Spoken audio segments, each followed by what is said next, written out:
अस्सलाम वालेकुम। कानून के हाथ बहुत लंबे होते हैं और अगर ये बात सच है तो हम आने वाले दिनों में मलिक रियाज पर जो उनके केसेस हैं एक बहुत सीरियस प्रोसीडिंग भी देख सकते हैं।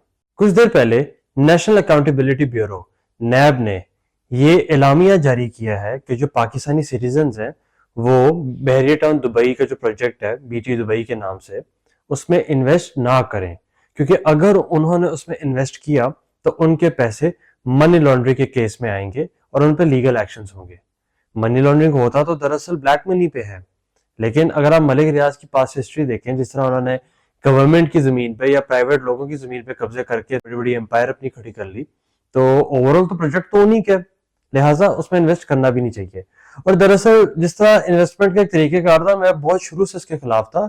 बाहर के मुल्कों में जब आप इन्वेस्ट करते हैं किसी भी प्रॉपर्टी में तो एस्क्रो अकाउंट्स के थ्रू करते हैं। स्पेशली ये यूएई के अंदर तो होता ही एस्क्रो अकाउंट है, काफी लंबा एक प्रोसीजर है, लेकिन एस्क्रो अकाउंट दरअसल उनकी जो हुकूमत होती है वो खुद भी देख रही होती है कि आपकी जो इन्वेस्टमेंट है वो कितनी सेफ है। एक डेवलपर को तो कभी भी स्ट्रेट फॉरवर्ड पैसे देने ही नहीं चाहिए, लेकिन अब तो नैब ने खुद ही कह दिया कि यहाँ करनी ही नहीं इन्वेस्टमेंट, तो अब तो बात ही खत्म हो गई।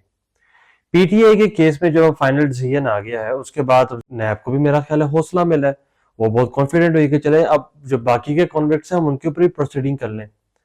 मलिक रियाज जो पूरे पाकिस्तान में मशहूर हैं और वो मशहूर होना उनका हक भी है। भाई जिस बंदे की जेब में एट अ टाइम 25 से 30 एमएनएज हैं, हर सूबे हर इलाके के एमपीएज हैं, पुलिस उसके हाथ में, हर हर तरफ उस बंदे के ताल्लुकात हैं, वो क्यों नहीं मशहूर होगा।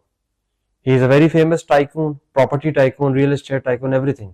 लेकिन जिन चीजों पे वो खड़े हुए थे अब वो भी शैटर होना शुरू हो गई हैं। जब कोई शख्स तेजी से तरक्की की तरफ जाता है तो शायद कहीं ना कहीं एक ऐसी सिचुएशन आ जाती है कि वो लॉज को बहुत पीछे छोड़ देता है और वो समझता है कि he himself is a law, right.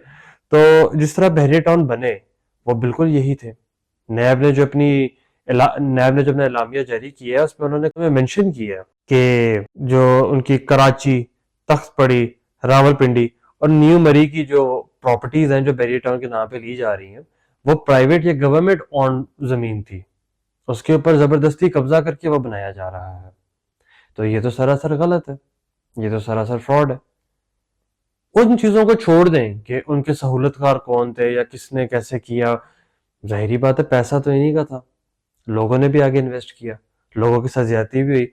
Karachi का वाकया देख लेना, वो जब इन्होंने नाला भी नहीं बख्शा, मतलब यानी कि नाले के पास के एरिया छोड़ दिए जाने चाहिए थे असूलन, जो गवर्नमेंट की जमीन बननी थी, वहां पर भी कमर्शियल बिल्डिंग्स बना दी गई।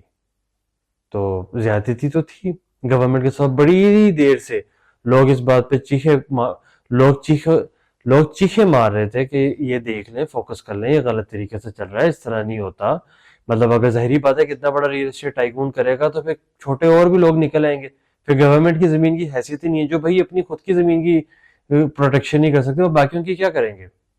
तो जाहिर बात है फिर अब देर है दुरुस्त आए के हिसाब से, अब ये जो हो रहा है ये तो बिल्कुल ठीक है, इट वॉज ड्यू और ये होना भी चाहिए था। जो लोग रियल एस्टेट से वाबस्ता है, उसकी बाइंग एंड सेलिंग से या उसके बिजनेस में है, या जो लोग घर भी खरीदने निकले, सबको पता है कि बहरिया टाउन के अंदर हमेशा ओवर फाइलिंग के केसेस आए हैं, इनकी फाइलें हमेशा ज्यादा छापी गई हैं, प्लॉट्स वगैरह कम थे और कहीं ना कहीं हमेशा एक एक फ्रॉड की वाइब, एक फ्रॉडुलेंट वाइब रही है यहाँ इन्वेस्ट करते हुए।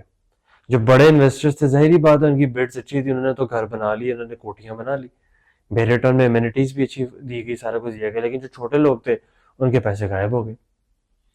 2021 में एक वीडियो आई थी, 2021 में एक वीडियो भी आई थी कि रावलपिंडी में एक शख्स बड़ा रो रहा था कि जी हम इंटरनेशनल इन्वेस्टर्स थे, उन्हें बाहर से पैसा भेजा तो अब ये कह रहे हैं कि हमारा वो प्लॉट ही नहीं है।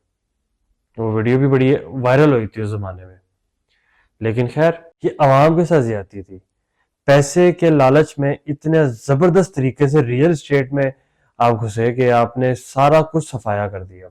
नैब की रिपोर्ट में ये भी है कि उनके पास ना कोई रेगुलेटरी अप्रूवल है, ना कोई नो ऑब्जेक्शन सर्टिफिकेट है, फिर भी अंधाधुंध कब्जे किए, बहरिया टाउन बनाए, कब्जे किए, बहरिया टाउन बनाए। नैब ने कहा तो जरूर है कि हम इस पे लीगल प्रोसीडिंग करेंगे और हम इस केस को आगे तक लेके जाएंगे, लेके भी जाना चाहिए, ये सिर्फ बातों तक महदूद नहीं होना चाहिए, ताकि हकीकत लोगों के सामने आए।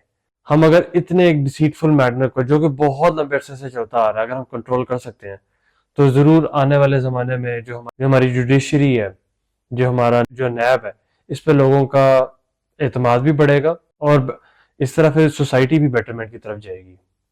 بہت شکریہ۔